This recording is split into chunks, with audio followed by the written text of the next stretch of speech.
एक ऐसे स्कूल की कल्पना करें जहां कोई लेक्चर नहीं होता, जहां सीखना सुनने के बारे में नहीं बल्कि करने के बारे में है। ठीक वैसे ही जैसे कोई साइकिल चलाना सीखता है या गिटार बजाना। बिल्कुल।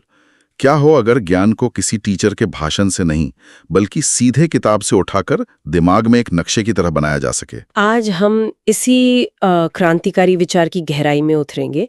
हमारे पास शिव नारायण का एक शोध पत्र है जो यूनिवर्सल नॉलेज बिल्डर्स या यूकेबीज की एक बहुत ही दिलचस्प अवधारणा पेश करता है। और इस चर्चा का हमारा मिशन ये समझना है कि लर्नोग्राफी नाम का ये नया ढांचा क्या है और ये शिक्षा को पढ़ाने पर आधारित मॉडल से बदलकर सीधे दिमाग के लिए डिजाइन किए गए मॉडल में कैसे बदलना चाहता है। तो चलिए इस विचार को खोलते हैं और देखते हैं कि इसमें कितना दम है। बिल्कुल। यह चर्चा पारंपरिक शिक्षा की सीमाओं और न्यूरोसाइंस पर आधारित एक विकल्प की पड़ताल है।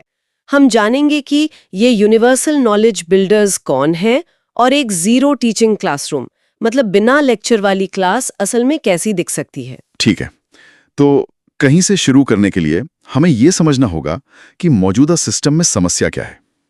ये शोध पत्र कहता है कि हमारी शिक्षा प्रणाली पूरी तरह से मौखिक निर्देशों पर मतलब लेक्चर पर बहुत ज्यादा निर्भर करती है। हाँ, और इसके परिणाम काफी चौंकाने वाले हैं। लेखक कई समस्याओं की ओर इशारा करते हैं।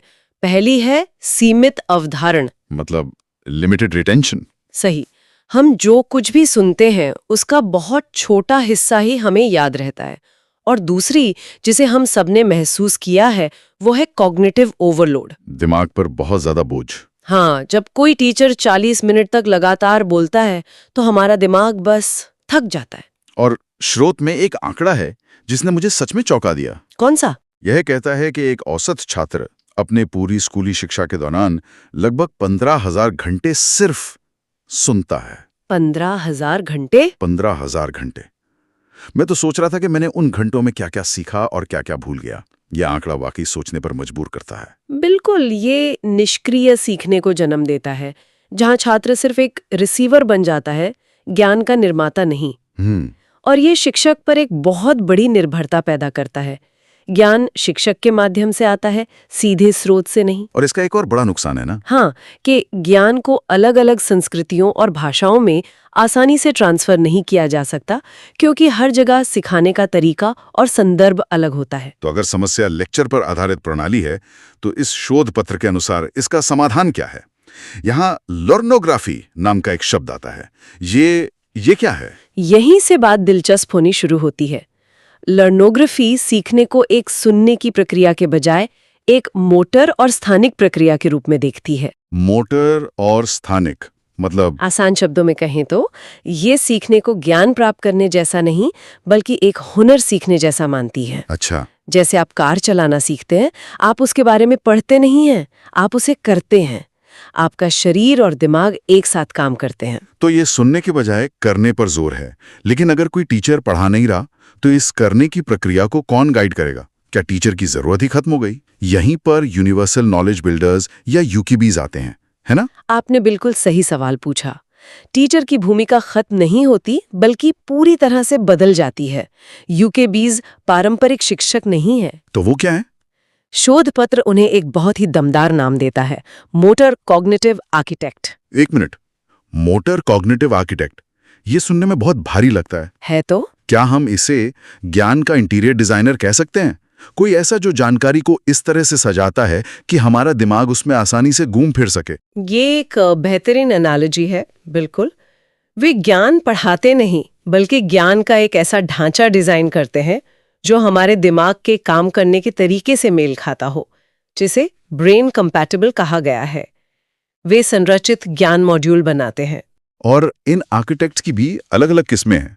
स्रोत में 15 प्रकार के यूकेबीज की सूची है और कुछ नाम तो किसी वीडियो गेम के किरदारों जैसे लगते हैं। हाँ, मैंने भी देखा। जैसे definition spectrum architect, hippocampus navigator और एक जिसने मेरा ध्यान खींचा, डार्क नॉलेज एक्सट्रैक्टर। ये डार्क नॉलेज क्या चीज है? ये बहुत दिलचस्प है।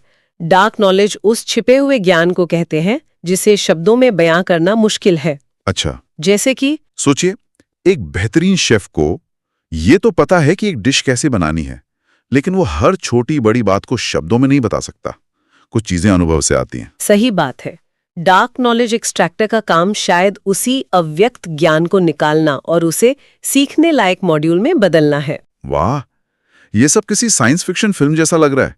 क्या दुनिया में कहीं भी इस तरह का कोई प्रयोग सच में हो रहा है, या ये अभी सिर्फ कागज पे एक थ्योरी है? इसके पीछे का विज्ञान क्या है? ये सिर्फ एक थ्योरी नहीं है, ये पूरी तरह से न्यूरोसाइंस पर आधारित है। खास तौर पर ये मस्तिष्क के एक हिस्से हिपोकैम्पस की भूमिका पर बहुत जोर देता है। हिपोकैम्पस? हाँ, शोध पत्र हिपोकैम्पस को मस्तिष्क का कंपास या ज्ञान का सर्च इंजन कहता है। मस्तिष्क का कंपास? मुझे ये एनालॉजी पसंद आई। ये बिल्कुल सटीक है। हिपोकैम्पस का काम सिर्फ यादें बनाना नहीं है, बल्कि ज्ञान के अलग-अलग हिस्सों के बीच संबंध बनाना और एक मानसिक नक्शा तैयार करना है। गूगल मैप्स की तरह? बिल्कुल। जैसे गूगल मैप्स आपको शहर में रास्ता दिखाता है, वैसे ही हिपोकैम्पस आपको किसी विषय के अंदर का रास्ता दिखाता है। ये SOTIM नामक एक फ्रेमवर्क का उपयोग करता है। स्पेस, ऑब्जेक्ट, टाइम, इंस्टेंस और मॉड्यूल। हमारा दिमाग जानकारी को इसी तरह व्यवस्थित करता है। तो इसका मतलब ये हुआ कि हमारी पारंपरिक कक्षाएं जो सिर्फ लेक्चर पर आधारित हैं, वे मस्तिष्क के इस प्राकृतिक गूगल मैप सिस्टम को ठीक से इस्तेमाल ही नहीं करती। सही पकड़ा। और यहीं पर यह नया मॉडल ब्रेन पेज बनाने की बात करता है। इसका क्या मतलब है? ब्रेन पेज इस पूरे सिस्टम का दिल है। ये किसी किताब के पन्ने जैसा नहीं है। ये दिमाग में बना एक सक्रिय, इस्तेमाल करने लायक ज्ञान का नक्शा है। एक उदाहरण दे सकती हैं? जरूर। सोचिए, जब आप कार चलाना सीखते हैं तो शुरू में आपको हर चीज सोच-सोच कर करनी पड़ती है, लेकिन एक बार जब आप सीख जाते हैं तो आपके दिमाग में एक ब्रेन पेज बन जाता है। हाँ, फिर सब अपने आप होता है। ठीक वैसे ही फिर आप बिना सोचे समझे गियर बदलते हैं, ब्रेक लगाते हैं। UKBs का काम किसी भी विषय के लिए ऐसे ही ब्रेन पेज बनाने का आर्किटेक्चर डिजाइन करना है। ठीक है, तो हमने ये समझ लिया कि ये आर्किटेक्ट्स कौन हैं और वे मस्तिष्क के लिए डिजाइन करते हैं, लेकिन एक आर्किटेक्ट को अपने औजारों की जरूरत होती है। इस शोध पत्र के अनुसार इन ज्ञान के आर्किटेक्ट्स का टूल बॉक्स क्या है? स्रोत में ज्ञान हस्तांतरण के 7 आयामों या KT डायमेंशंस का जिक्र है। हाँ, ये उनके मुख्य उपकरण है।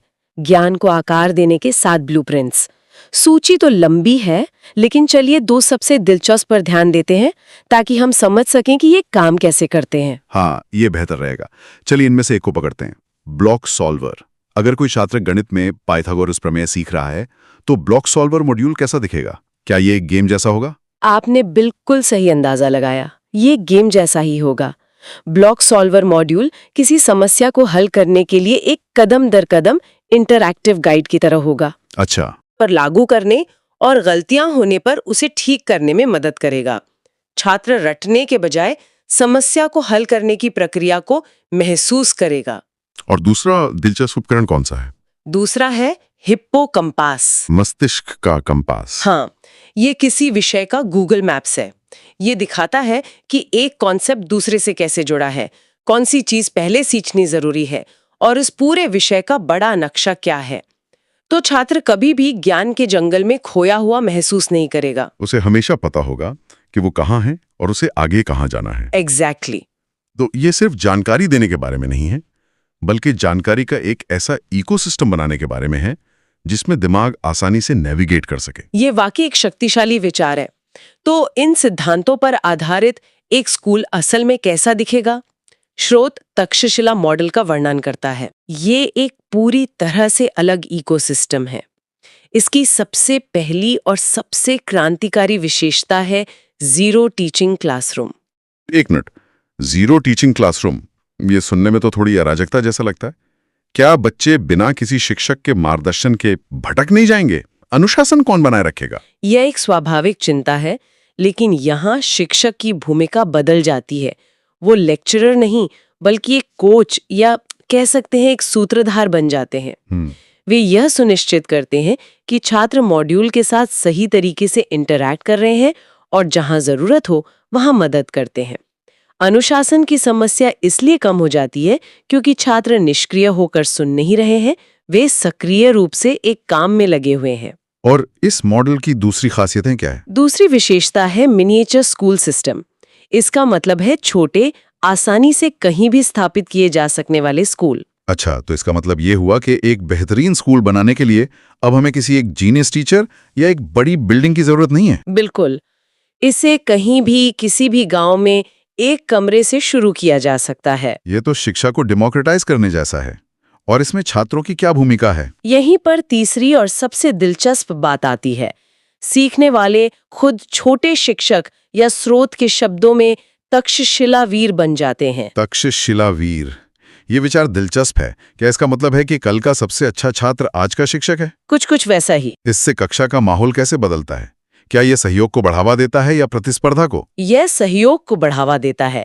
जब एक छात्र किसी मॉड्यूल में महारत हासिल कर लेता है तो वो दूसरे छात्रों की मदद करने के लिए योग्य हो जाता है। यह प्योर लर्निंग का एक बहुत ही उन्नत संस्करण है। तो इससे दोनों को फायदा होता है? हाँ, इससे न केवल दूसरे छात्रों को मदद मिलती है बल्कि सिखाने वाले छात्र की अपनी समझ भी और गहरी होती है। लक्ष्य एक दूसरे से आगे निकलना नहीं बल्कि एक साथ मिलकर ज्ञान का निर्माण करना है। इस मॉडल में 1 डे 1 बुक का भी जिक्र है। ये कैसे काम करता है? ये बहुत ज्यादा गहन नहीं लगता? ये गहन शिक्षा के लिए ही है। इसका विचार ये है कि पूर्व प्रशिक्षित शिक्षार्थी एक दिन में एक ही विषय में गहराई से उतरते हैं। एक दिन, एक किताब, एक विषय पर पूरी महारत। ये एक रोज 10 अलग-अलग विषयों के बीच कूदने से तो बेहतर है। बिल्कुल, जहां आप किसी भी चीज में गहराई तक नहीं जा पाते। इसका उद्देश्य सिलेबस खत्म करना नहीं बल्कि महारत हासिल करना है। इस शोध पेपर में एक और बड़ा दावा किया गया है। ये कहता है कि ये मॉडल स्कूल में होने वाली बदमाशी, मतलब बुलिंग, को कम कर सकता है और एक हैप्पीनेस क्लासरूम बना सकता है। ये कैसे संभव है? ये एक बड़ा दावा है लेकिन इसके पीछे एक तर्क है। बदमाशी अक्सर तब होती है जब बच्चे ऊब जाते हैं, निष्क्रिय होते हैं या उनमें प्रतिस्पर्धा की भावना होती है। सही बात है। इस मॉडल में हर कोई एक काम में लगा हुआ है, एक मॉड्यूल को हल करने में, एक ब्रेन पेज बनाने में। जब ध्यान साझा लक्ष्यों पर होता है तो नकारात्मक सामाजिक गतिशीलता के लिए जगह कम हो जाती है। तो सीखना एक रचनात्मक और आनंददायक प्रक्रिया बन जाता है, बोझ नहीं। हाँ, तो इस सारी जानकारी को एक साथ लाते हुए ये सिर्फ एक नई शिक्षण तकनीक नहीं है, ये तो शिक्षा की पूरी नींव को ही बदलने का प्रस्ताव है। बिल्कुल सही।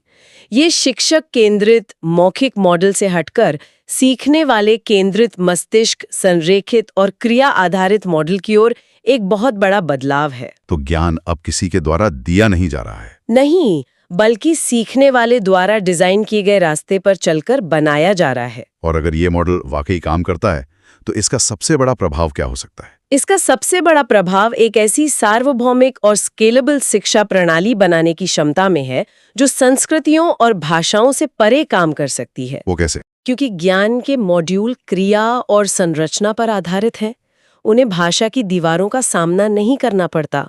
एक अच्छी तरह से डिजाइन किया गया मॉड्यूल ब्राजील में किसी के लिए उतना ही प्रभावी हो सकता है जितना कि जापान में किसी के लिए। यह शिक्षा का वैश्वीकरण कर सकता है। तो अंत में हमारे सुनने वालों के लिए सोचने वाली बात क्या है? इस चर्चा से उन्हें क्या लेकर जाना चाहिए? यह शोध पत्र UKBS को प्रतिभा के रास्ते बनाने वाले डिजाइनर्स, मतलब डिजाइनर्स ऑफ जीनियस पाथवेज के रूप में प्रस्तुत करता है। और ये एक बहुत ही गहरा सवाल खड़ा करता है। यदि ज्ञान की वास्तुकला को ही हमारे मस्तिष्क के लिए सार्वभौमिक रूप से डिजाइन किया जा सकता है तो मानव क्षमता के भविष्य के लिए इसका क्या मतलब है? अच्छा, क्या विशेष प्रतिभा, जिसे हम अक्सर दुर्लभ और जन्मजात मानते हैं, कुछ ऐसी चीज बन सकती है जिसे व्यवस्थित रूप से बनाया जा सकता है? क्या किसी भी ऐसे व्यक्ति में जीनियस को अनलॉक किया जा सकता है जो उस डिजाइन किए हुए रास्ते पर चलने को तैयार हो? ये सोचने पर मजबूर करता है। हाँ, क्या हम सबके अंदर एक आइंस्टीन या एक दाविंची छिपा है जिसे बस सही नक्शे का इंतजार है?